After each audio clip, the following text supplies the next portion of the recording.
Assalamualaikum warahmatullahi wabarakatuh. Jumpa lagi dengan Taya Sambung Oyot. Di sini di Desa Surokonto Wetan, Kecamatan Paguruyung, Kabupaten Kendal, Jawa Tengah. Saya berada di makamnya Kiai Joko Suro alias Mbah Gluput.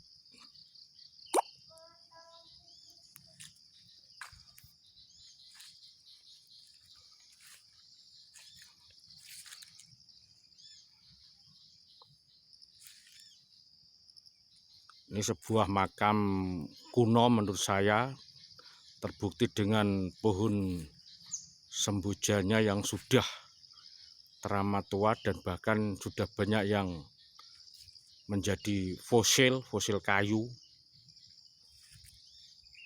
Nah, ini sambil menunggu bersih-bersih, saya akan bercerita sedikit tentang Simbah Joko Suro alias Mbah Gluput.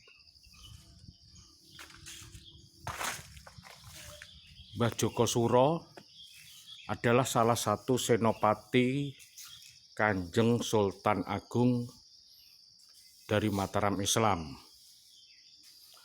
Beliau seangkatan dengan Pangeran Sambong utawi Kiai Sambong, terus Ki Ageng Sidomukti, terus Pangeran Sojomerto dan lain-lain sebagainya.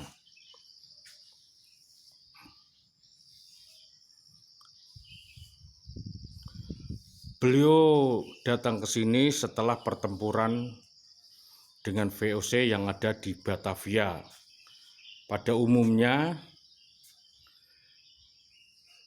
para perwira Mataram tidak kembali ke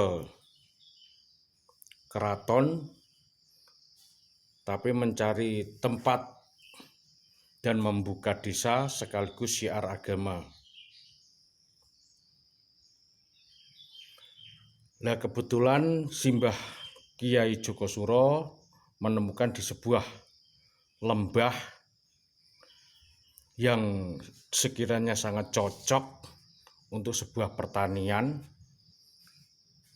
dan didukung beliau dengan membuat sudetan sebuah sungai yang ada di Alas Tawing, yang di situ juga setiap mungkin 3 tahun kalau nggak salah itu diadakan sebuah tradisi untuk memperingati rasa syukur melimpahnya air yang sehingga bisa menyuburkan tanah-tanah pertanian, sawah-sawah, yang di situ dengan satu persyaratan yaitu menggunakan kerbau bule. Beliau Simbah Joko Suro mendapatkan gelar atau julukan sebagai dengan sebutan Mbah Kiai Gluput. Itu adalah sebuah cerita rakyat yang konon ceritanya dulu beliau tuh bisa dikatakan tuh mencuri wineh padi miliknya Simbah Kiai Sambong yang ada di Desa Sambung Sari, Weleri. Nah, itu hampir konangan, terus beliau itu istilah umpetan atau bersembunyi di lumpur yang ada di persawahan itu, sehingga orang Jawa itu mengatakan geluput. Nah, dari situlah beliau mendapatkan julukan Mbah Kiai Gluput. Nah, setelah itu dibawa lari karena dikejar oleh Mbah Pangeran Sambong, sehingga di situ winehnya itu tercecer, sehingga desanya atau dusunnya dinamakan Sekecer. Terus dibawa lari lagi, winehnya tinggal sedikit, terus keranjangnya itu dibuang, itu di bawah bukit sana, sehingga dusun itu dinamakan Dusun Sekeranjang. Nah, begitulah cerita tutur dari warga mengenai Mbah Gluput.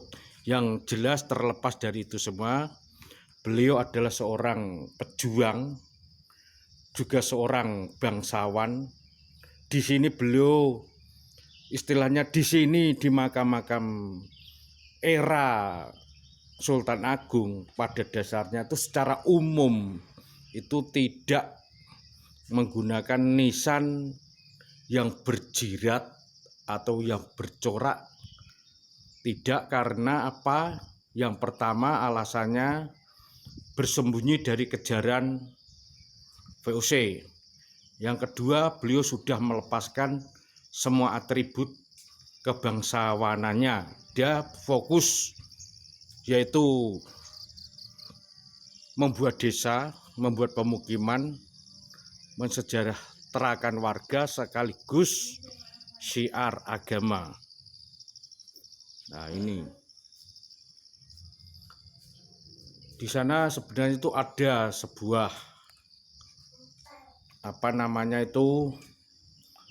sisa-sisa pemakaman kuno, tapi ya begitulah adanya, sudah tidak terawat dan sebagainya.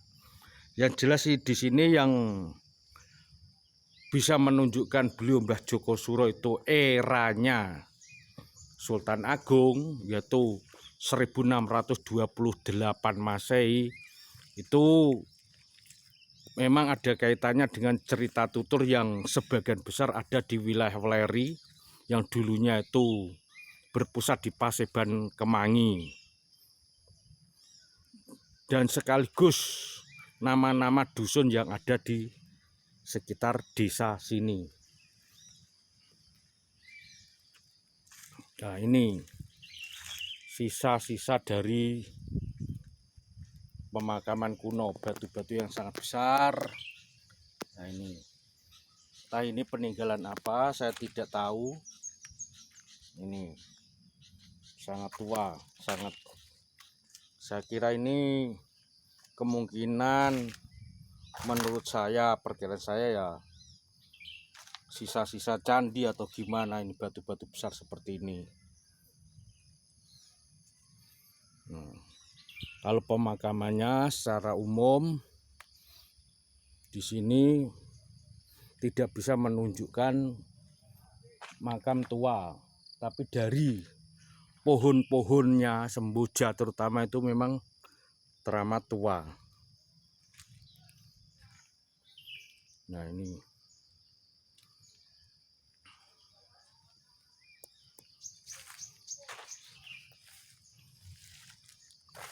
saya tidak menemukan sama sekali sebuah nisan atau apa yang menunjukkan kekunoan dari area pemakaman yang ada di sini.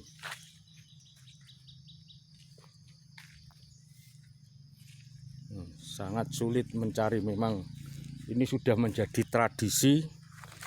Kalau di era Sultan Agung itu yang bisa membuktikan dengan nisan-nisannya itu hanya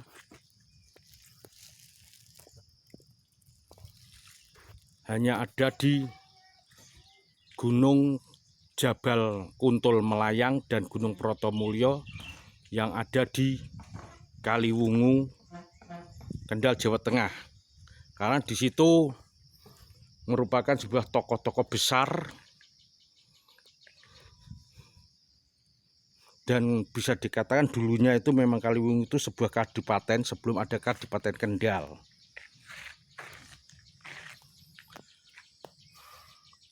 Saya kira saya cukupkan sekian.